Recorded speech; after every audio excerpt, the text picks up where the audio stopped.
this is Melon, and I just finished watching the part 1 of The Genius Disorder Online, Fixing What's Broken. So if you haven't watched that, be sure to watch it, I guess. But that was explaining like the plot hole devices and things that I might have missed when I was first watching the series. But this is talking about Kirito's and Asuna's beautiful dysfunction.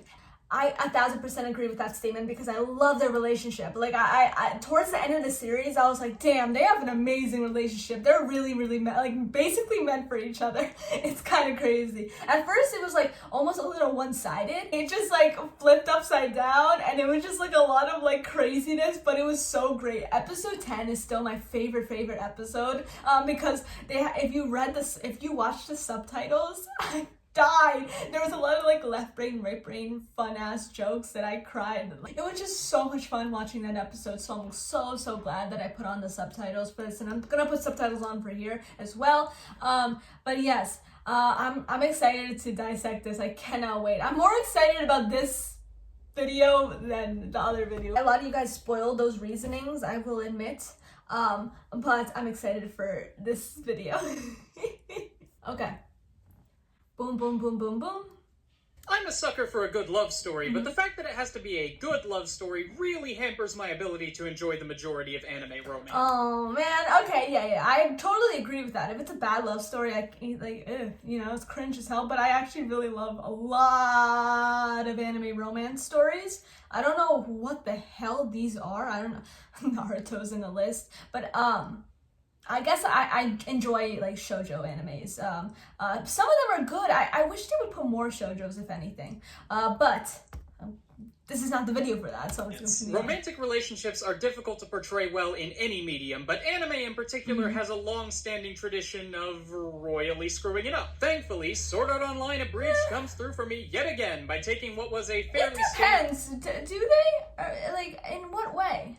In what way? If decently paced anime love story and turning it into a romance worth writing a video about. The relationship between Kurt and Ass is real, and it has a clear and satisfying emotional arc that doesn't just feel like the inevitable result of having two main characters with different junk. Kurt and Ass might be terrible, dysfunctional, borderline psychopathic, and, as Yui puts it, more a loose collection of character defects than people, but together they're able to play off of each other's faults and create one of the most compelling portrayals of an adolescent 1000% agree. I've ever seen. In order to understand how these two people function as a unit, we need to understand how they function individually. Let's start with Kurt. This is Kurt. When we're first introduced to Kurt, it's immediately apparent that he's a fucking asshole. Yeah. This guy is experiencing the world's first full dive virtual MMO, and instead of questing or leveling or exploring, he spends the entire first day making fun of this guy for not being able to kill a pig.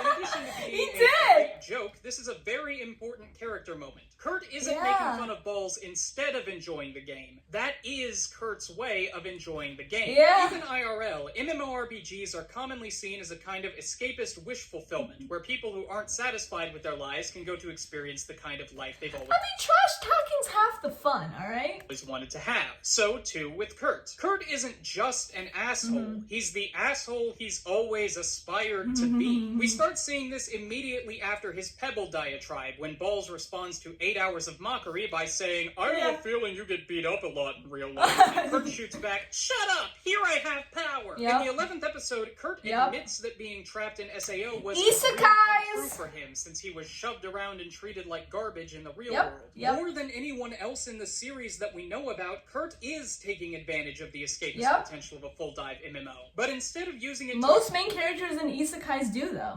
Explore an exciting new world, he's using it to correct a power disparity that he feels is unjust. Additionally, Kurt honestly does believe that he's better than everyone else around him, and he's mostly right. During the final fight on floor 75, Kayaba sympathizes with Kurt, saying that they're both geniuses in a world that just can't keep up with them, and Kurt says that he's glad someone finally understands his pain. This sense of innate superiority, coupled with his natural skill at the game and the extra experience that comes from being a beta tester, makes it easy for Kurt to go mad with power and dismiss everybody else in the game as useless piss ants, as is clearly shown during his get good speech after the fight with Ilfang. But the catharsis that comes from exerting his power over others is shallow and doesn't satisfy him in any meaningful way. He may put on an arrogant tough guy persona, but that's mostly his way of dealing with the fact that he has no idea how to deal with them.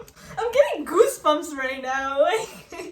fact that he's now I don't on know the why. superior end of the social power disparity. What Kurt really wants is for people to legitimately Yeah. like him, but since he's never been in this position before, he just shows off his skill feathers like some kind of strutting MMO peacock and hopes that everyone else bows to the king. Case in point, have a look at this scene from the first episode, assuming I don't get content ID again. You may be the most unbearable asshole I've ever met, but you are really good at this game. Yep. We could use you in our group. What do you say? You could be my friend. He's gonna run crying right now. All these adventures. It'll be great.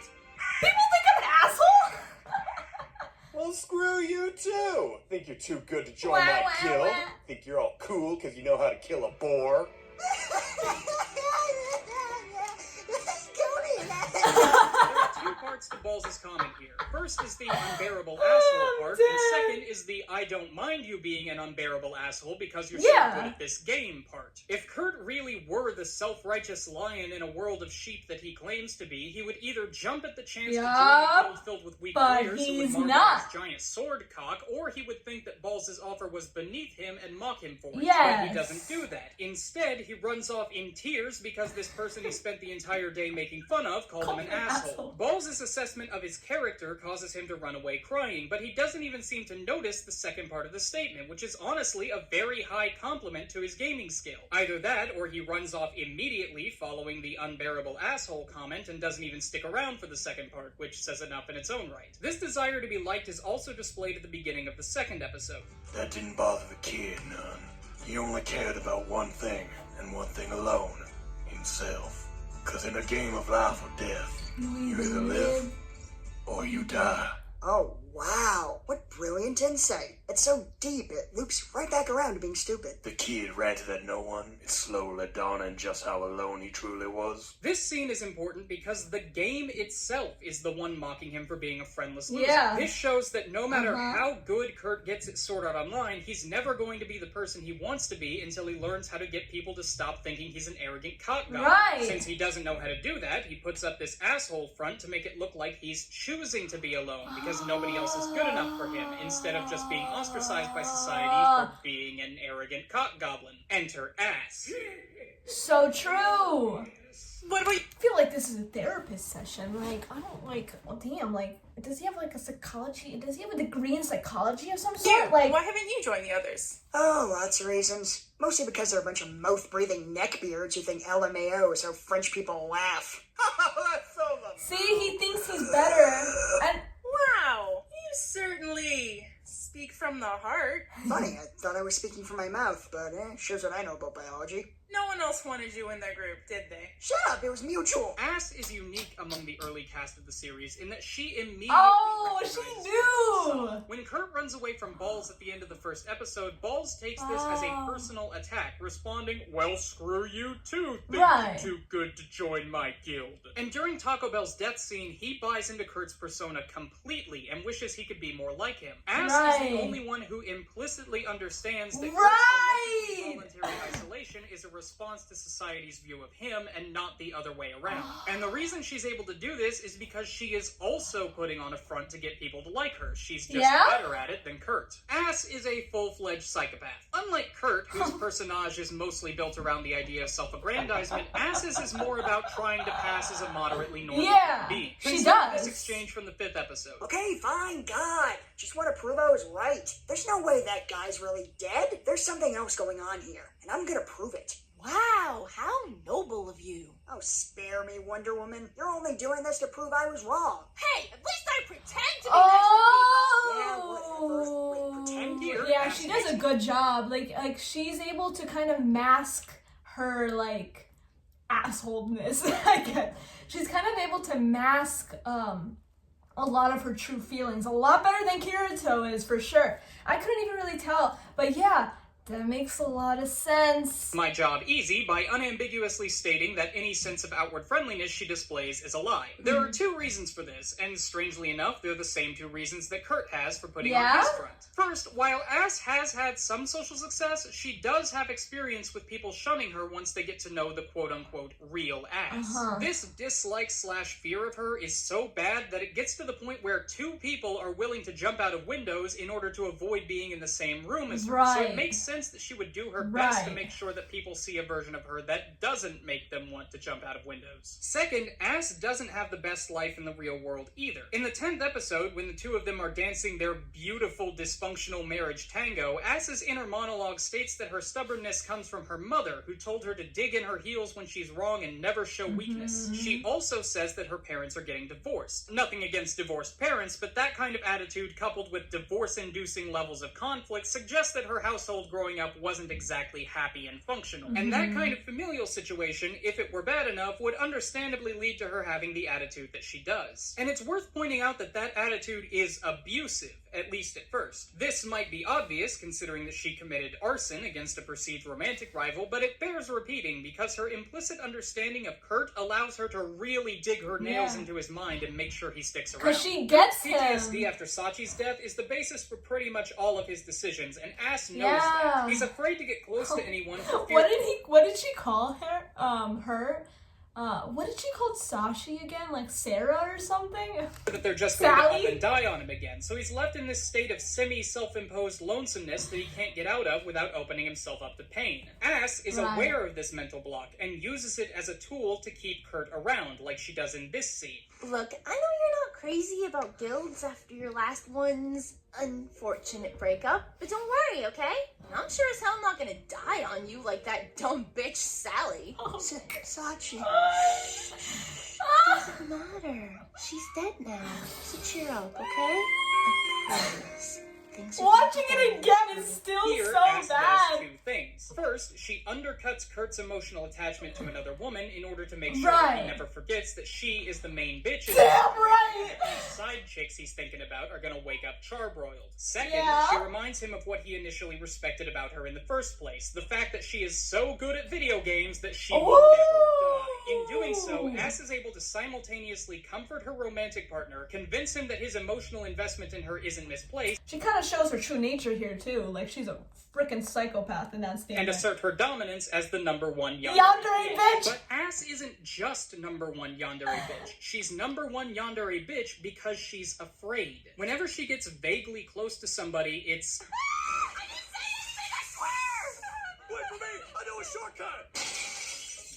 basically that. So now that she has somebody who's willing to stick around, she wants to do everything she can to make sure he sticks around. And the best part is that Kurt is receptive to it. His compounding insecurities lead him to believe that he's basically unlikable, and that having any kind of emotional investment in other people just isn't worth it. So naturally, he's willing to go along with somebody whose compounding insecurities cause her to be aggressively affectionate, especially since he doesn't have to worry about her getting her ass kicked by slaughternauts and murder golems. After all, what he initially respected about Ass was that she was able to hold her own in the first boss fight despite not knowing how to open the damn menu. He sees her as a naturally talented leet who might be able to actually keep up with him if given the chance. And their first kiss happens immediately after this brilliant line from Kurt that sums up everything he feels about her in 2 words.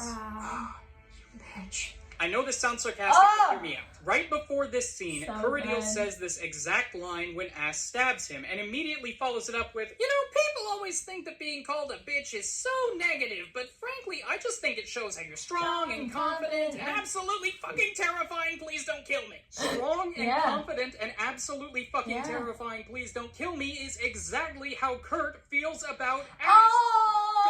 I can't even maintain my composure. This is so good. It's so good. This is how you write, people. This is how you write. And then there's their actual romantic interactions. The way these two clueless I love it. What they're supposed to be doing is perfect because this is a teenage romance. Young adult characters in anime often exist in this kind of nebulous space where they're always as mature as they need to be, and I swore I wouldn't bring up SAO proper in this video, but it's a great point of comparison, so fuck the system. The romance between Kirito and Asuna is okay. It's not bad. There are some and some cringeworthy dialogue, and overall...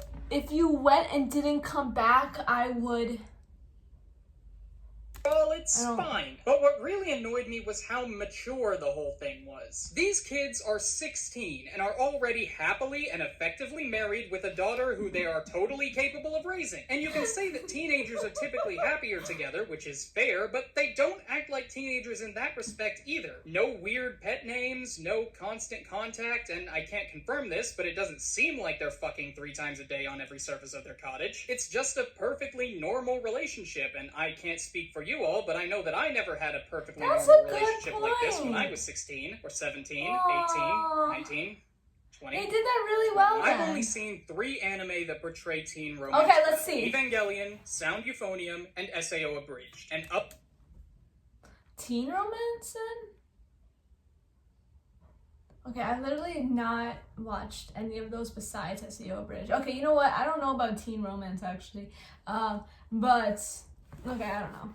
Of those 3, SAO Abridged is the best one that I'm going to be talking about at length in this video. The way Kurt's sexuality is expressed is perfect, not just because he's a teenage boy, but also specifically for his character. Just like Kurt puts on the overconfident, too cool for school persona for society at large, he also presents himself as a worldly James Bond type around hashtag the ladies. Specifically ass, when he starts talking about the hashtag dubious implications of her having him over late at night. And when ass reveals everything, Kurt's is about the right reaction to somebody whose whole experience with sex comes from dating sims. And the way the series portrays Ass's relationship with her sexuality is brilliant too. She's confident and able to go after what she wants, which is consistent with her yandere personality, but she also uses sex as a tool in her manipulation of Kurt, as demonstrated when he suggests that getting married was the worst mistake of their lives, and she shuts him up with her mouth. And don't even get me started on the whole post-sex debacle. Their ignorance about how their relationship is supposed to proceed after sex, followed by a grand romantic gesture that neither of them really wants, but that they both accept out of pure stubbornness and an unwillingness to admit defeat, is the most adolescent thing I have ever seen in anime. Man. And what really brings it home is how the whole thing is resolved. Instead of blowing up in their faces or escalating to the point of absolute madness before one or both of them finally breaks down and admits defeat, they go through some serious emotional trauma together and emerge as emotional trauma.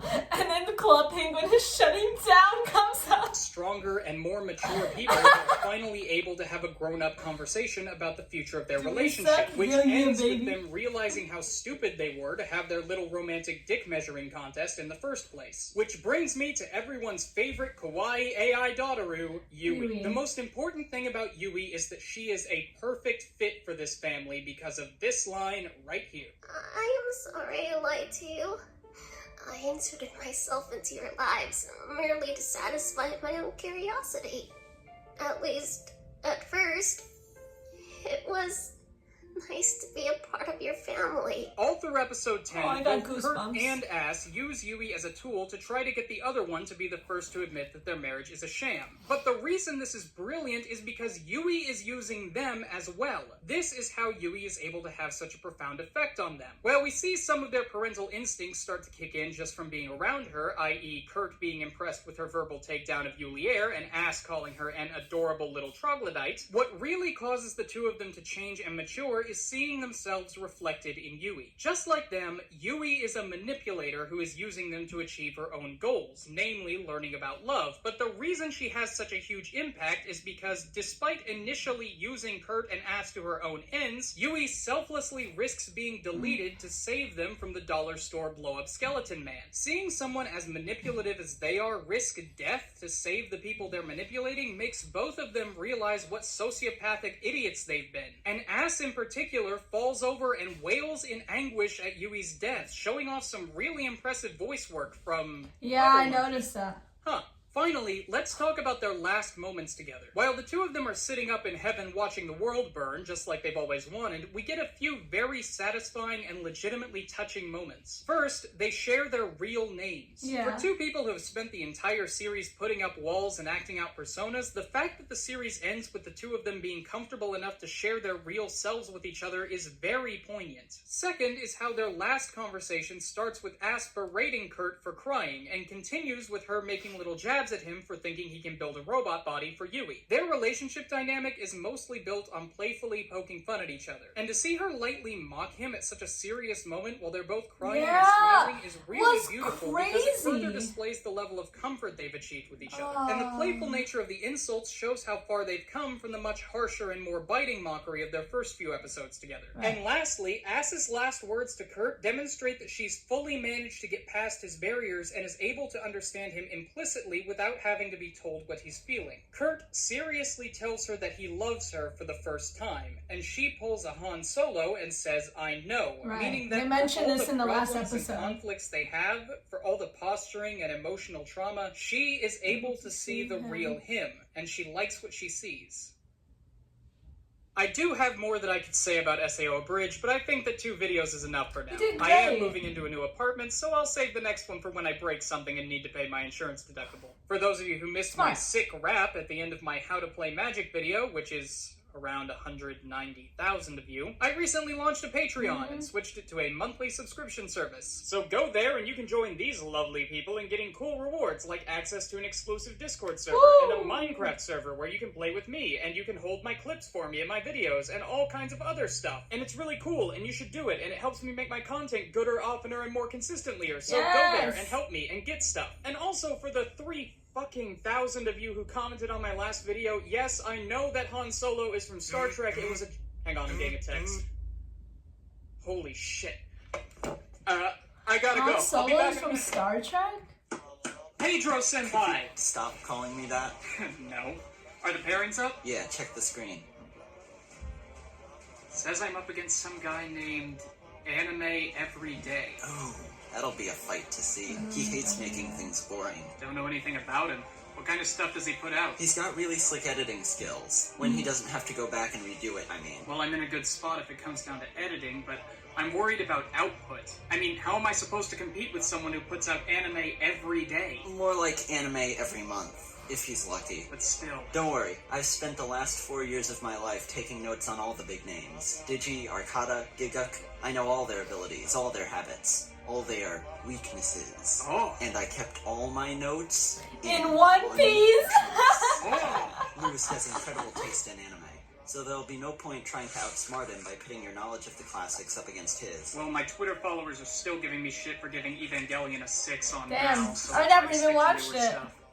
Wow, his knowledge of anime history is off the charts. With such a broad pool of general context to draw upon, you'll need to make sure to get in close and battle it out with specifics to take him down. Like when I spent over 45 seconds talking about the significance of a single panty shot in Watamote? Exactly. If you make a half-hour-long video of panty shot analysis, that'll be sure to do him in. I don't know. I think I need to research this guy a bit more. Does he have, like, a Twitter I could follow? Yeah, at anime_everyday. What about a Patreon? That'd be patreon.com/thepedantic-romantic. Street address? Social security number? I don't... Shit, that's my alarm. Wait, where are you going? The My Hero. This video edited by Tuesday. What about the ice cream social? I'll be at the next one. But... I'm Lachlan. Thanks. It was a good fight. I held out as long as I could, but at the end of the day, this was the only way things were going to turn out. Did you say run in the background? See you at the top. Yeah. I'll see you at the top. That kid. Okay, I'm back. Why do I suddenly feel the need to thank Aaron Burks for making art for me on ridiculously short notice? And to pimp his Twitter? Oh well, I'm sure it's nothing. So that was the tournament organizers, and it turns out we're up against Anime Every Day. Lewis, you make great stuff, but I will be the #1 anime YouTuber. Watch your back. Hell yeah. And remember to like, comment, and subscribe. That's Until right. next time, this has been Explanation Point, signing out. Yes! Okay, exclamation point. Woo! Exclamation point. Be sure to support him. And subscribe to him. The link will be in the description 1000%. He did an amazing video and the editing is really impressive. Like, I don't think I could ever do that in a million years. Such a good video, and I feel like I missed so many things that he like put up in like the editing things because it was just so much actually. So that's a little unfortunate, but I really appreciated that. I love this video, and I love the dissection of the characterizations of Kirito and Asuna. I was really interested in seeing this one, and I loved their relationships. And I didn't really realize that in the beginning, but towards the end of the series and just the lines that they would say, I was really impressed, and I really loved their relationship. And it was just like, man, they're freaking perfect for each other. Beautifully dysfunctional. And I agree with that 1,000%.